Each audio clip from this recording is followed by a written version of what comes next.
এজন্য তোমরা অনেক ছেলে পেলে আসো, গুনাহ আর নাফরমানি ছাড়া, সভ্যতা আর অশ্লীলতা ছাড়া কল্পনায় কিছুই আসে না। ওই অন্তর বুঝাই যায় শয়তান পুরাটা দখল করে ফেলছে। আল্লাহ নবী সাল্লাল্লাহু আলাইহি সাল্লাম বলেন, শয়তান মানুষের কলবে ওত পেতে থাকে। ইজা যাকারাল্লাহ খানাস, যখন আল্লাহর স্মরণ করে শয়তান সরে যায়। বা ইজা গাফালা, যখনই আল্লাহর স্মরণ থেকে গাফেল হয়ে যায়, ওয়াসওয়াসা, তৎক্ষণাৎ শয়তান তাকে গুনাহের ওয়াসওয়াসা দিতে শুরু করে। আল্লাহ তাআলা বলেন, ওমান ইয়াত্তাবি খুতুওয়াতিশ শাইতান, শয়তানের রাস্তা যে অনুসরণ করবে, মানে গুনাহের রাস্তা, ফাইন্নাহু ইয়া'মুরু বিল ফাহশা ওয়াল মুনকার, শয়তান তাকে সারাক্ষণ অশ্লীলতা, বেহায়াপনা, অসভ্যতা এবং যাবতীয় গুনাহের আদেশ করতে থাকবে। আল্লাহ তাআলা কোরআনুল কারীমের মধ্যে বলছে, আশ-শাইতানু ইয়াইদুকুমুল ফাকরা, শয়তান তোমাদেরকে অভাব এবং দারিদ্রতার ভয় দেখাবে, এবং ওয়া'মুরু বিল ফাহশা ওয়াল মুনকার, অশ্লীলতার, বেহায়াপনা, গুনাহের কাজের আদেশ করবে। তাহলে অবসর থাকলেই শয়তান এসে বাসা বাঁধবে। আর তখন শয়তান যারে ধরতে পারে তাকে সে শুধুই অসভ্যতা, অশ্লীলতা। শয়তানের প্রথম কুমন্ত্রণা কি? শয়তানের প্রথম কুমন্ত্রণা হলো নারীকে কেন্দ্র করে গুনাহ। এটা মনে রাখবেন, জোয়ান হোক বুড়া হোক, শয়তানের কাছে যে ধরা খায়, শয়তানের কাছে যে নিজেকে সঁপে দেয়, শয়তান মানুষকে দিয়ে প্রথম কি করাইতে চায়? নারীকে কেন্দ্র করে গুনাহ করাইতে চায়। এই জন্য বুড়া মানুষ চা দোকানে গেলেই উনি বসে বসে টেলিভিশনে দেখে, অথচ বুড়ো হয়ে ওনার জানে ওনার শরীরে টেম্পার নাই, ওনার কোনো জওয়ানি নাই, কিন্তু এরপরেও উনি এই নারীর ছবি, নাচ, গান নির্লজ্জ বেহায়ার মতো তাকায় তাকায় দেখে, তাকায় তাকায় দেখে। শয়তান তাকে এমন নির্লজ্জ বানায় দিছে যে তার নাতির সমবয়সী, ছেলের সমবয়সী ছেলে পেলেও আশেপাশে থাকে, কিন্তু বুড়া মিয়া এমন অসভ্য, এমন লজ্জা শরমহীন যে ওনার হায়াও লাগে না যে আমি কার সামনে বেড়ি চাই।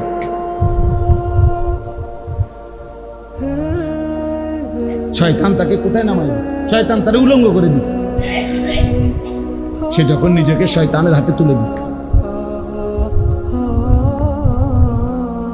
উনি যখন নিজেকে শয়তানের হাতে তুলে, তো শয়তান তাকে যেন বিবস্ত্র করে দিছে, একেবারে বেহায়া বানায় দিছে। এজন্য অবসর থাকতে নাই। আমরা মুমিন, আমরা মুসলমান, যুবক ভাই তোমরাও আমরাও, আমরা প্রত্যেকেই আসলে এই বাস্তবিক অর্থে মুসলমান। এটুকু পরিচয় আমাদের প্রিয় পরিচয়, শ্রেষ্ঠ পরিচয়। মুসলিম এই পরিচয়ের চাইতে দামি কোনো পরিচয় হইতে পারে না। এর চাইতে দামি কোনো সম্পর্ক ইসলামের সাথে আমার সম্পর্ক, তার চাইতে দামি কোনো শব্দ, পরিচয় হতে পারে। এই জন্য আমরা মুসলমান, আমরা মুমিন। আর যে মুসলমান, যে মুমিন, তার সব কিছু নিয়ন্ত্রিত, অর্থাৎ আমার হাসি কান্না, আনন্দ বেদনা, আবেগ অনুভূতি, আচরণ উচ্চারণ, চাল চলন, লেবাস পোশাক, চুল চেহারা, কথাবার্তা, ভালোবাসা বিরোধিতা, আমি পক্ষে থাকা বিপক্ষে যাওয়া, সব কিছুই আমার বাজার ব্যবসা, আয় রোজগার, আমার জিন্দিগির সেকেন্ড টয়লেট বাথরুম পেশাব পায়খানা সর্বকিছুই নিয়মের অধীন। যেহেতু আমি মুসলিম, যেহেতু আমি মুমিন, এই কথা আমাদের এটা বোঝা উচিত। এই বাঁধন থেকে যে ছুটে যায়, নিয়মের অধীনে যে ছুটে যায়, এই বাঁধন থেকে বাস্তবিক অর্থে সে আর মানুষ থাকে না। নফসের তাবেদার, শাহওয়াতের তাবেদার, মনের চাহিদার তাবেদার, মনের খেয়াল খুশির অনুসরণকারী। বারবার আমি কোরআনে মধ্যে আছে, বারবার আমি বলি যে সে মানুষ না। আল্লাহ তাআলা বলছে তাকে ফামাসালুহু কামাসালিল কালব, সে কুত্তার মতো। কোরআন শরীফের আয়াত, কালব সে কুকুর, কালবুন অর্থ কুত্তা, কুকুর। আল্লাহ বলছেন যে মনের ইচ্ছা মতো চল, আমার মনে যা ভাল লাগে, আমি যখন যেটা যেখানে দেখি, যখন যেটা আমার চয়েস হয় সেটাই আমার চলার গতি। আমি সুনির্দিষ্ট কোনো কারো নিয়ম পদ্ধতি শরীয়ত বিধান আমি মানি না। আল্লাহ তাআলা বলছে এমন মানুষ মূলত মানুষ না, সে কুকুরের মতো। দুইটা নিয়ামত আল্লাহ নবী সাল্লাল্লাহু আলাইহি সাল্লাম বলছেন যখন থাকে মানুষ কদর করে না, কিন্তু ওই দুই নিয়ামতই তার জীবনের মূল পুঁজি, কদর করে। সিহাতাকা ক্বাবলা সাকমিক, অসুস্থতা আসার আগে সুস্থতাকে কদর কর। গিনাকা ক্বাবলা ফাকরিক, অভাব আসার আগে সচ্ছলতার সময়, এখন টাকা পয়সা আছে, এখন দান সাদাকা করো, এখন হজ করো, এখন উমরা করো, এটাকে কদর করো। হায়াতাকা ক্বাবলা মাউতিক, মৃত্যু আসার আগেই হায়াতকে কদর করো, হায়াতকে কদর করো। তাহলে আমরা প্রত্যেকে এটা মনে রাখতে হবে, প্রত্যেকের উচিত যে যেভাবে যার যার সামর্থ্য অনুপাতে ভালো কাজের ফিকির করা, ভালো কাজের ফিকির অন্তরে আসা।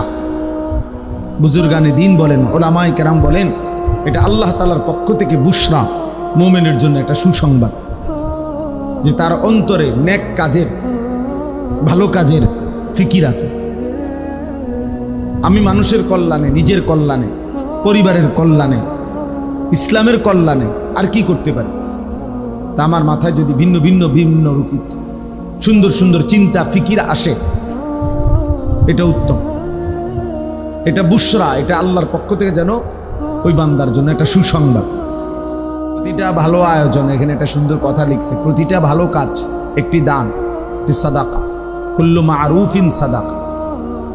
নবী সাল্লাল্লাহু আলাইহি সাল্লাম বলছেন প্রত্যেকটি নেক কাজ সাদাকা, এক একটা দান। এজন্য যে যেখানে যেভাবে আছে প্রত্যেকেরই উচিত ভালো কিছু করার চেষ্টা করা, ভালো কিছু করার চেষ্টা, ভালো কিছু করার চেষ্টা, এটা প্রত্যেকের মধ্যে মুমিন মুসলমান হিসাবে সত্তাগতভাবে থাকা উচিত। আল্লাহ নবী সাল্লাল্লাহু আলাইহি ওয়াসাল্লাম হাদিসের মধ্যে এটা খুব উৎসাহ করেছে। নবীজি বলছেন, তুমি প্রয়োজনে ওয়ালাউ আন তুফরিগা মিন দালউইক, মানে আরেকজন লোক, তুমি আগে এক বালতি পানি নিছো, এখন একজন লোক আসছে আরেকটা বালতি পানি নিবে, এখন হতে পারে ওই লোকটা দুর্বল। তো নবী সাল্লাল্লাহু আলাইহি ওয়াসাল্লাম বলেন, তোমার বালতির পানিটা ওরে দিয়ে দাও ঢাইলা, তুমি আবার নতুন এক বালতি পানি নিয়ে নিলা, তো তোমার সবল। আল্লাহ নবী সাল্লাল্লাহু আলাইহি ওয়াসাল্লাম বলেন, এইটুকু ভালো কাজ যে নিজের বালতি থেকে তার বালতিটা পুরাইয়া দিলা, এটাও সাদাকা, এটাও আল্লাহর রাস্তায় সাদাকা করার সওয়াব মিলে গেল। নবী সাল্লাল্লাহু আলাইহি ওয়াসাল্লাম বলছেন, ওয়ালাউ আন তালকা আখাকা বিওয়াজহিন তালকিন, তোমার ভাইয়ের সাথে তার কোনো উপকার করতে পারলা না, হাসি মুখে তাকাইলা, সাক্ষাৎ করলা, এটাও সাদাকা। জন্য নবী সাল্লাল্লাহু আলাইহি ওয়াসাল্লাম বলছেন, লা তাহকিরান্না মিনাল মারুফি শাইআন, কোন এক কাজকে সামান্য ছোট মনে করবা। এই পৃথিবীতে হাদিসের মধ্যে কথা বর্ণনা আছে যে অসৎ চরিত্রের নারী তৃষ্ণার্ত কুকুরকে পানি পান করায়া, তো এর বিনিময়ে আল্লাহ তাআলা তাকে মাফ করে দিয়েছে। তাহলে এই জন্য প্রত্যেকটা মুসলমান মুমিন প্রতিটা ভালো কাজের সুযোগকে কাজে লাগানো উচিত, নাই তো আমার জীবনের এটা লস। আমি গতকালকে কিতাবে পড়ছি, আমাদের বর্তমান জাতীয় মসজিদের যিনি খতিব হযরত মাওলানা আব্দুল মালিক সাহেব দামাত বারাকাতুহুমুল আলিয়া। হযরত বলছেন প্রত্যেককে আল্লাহ তাআলা যে হায়াত দিয়েছেন, যে সময় দিয়েছেন, এই সময়ে কেউ যদি গুনাহ করে, এক নম্বরে এটা তার জন্য লোকসান, লস। দুই নম্বরে গুনাহ না, তবে অর্থহীন কথা এবং কাজের মধ্যে লিপ্ত, এটাও তার জন্য লোকসান,